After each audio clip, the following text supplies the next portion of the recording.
Ahoy, shipmates! We're just clearing the busy port of New Orleans and beginning our journey into the great American wilderness.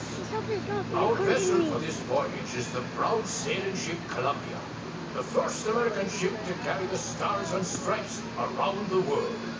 She's a 10-gun, three-masted merchant ship. It was back in 1787 that she first set sail from Boston Harbor, going all the way around the Horn, then sailing onward to the Pacific Northwest, Hawaii, and China. In the 3 years it took us to make that journey, the Columbia was more than just a ship to us. She was our life and our home.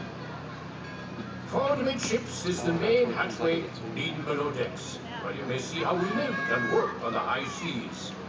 The galley, captain and crew's quarters are open for your inspection. Today we be setting sail along the rivers of America.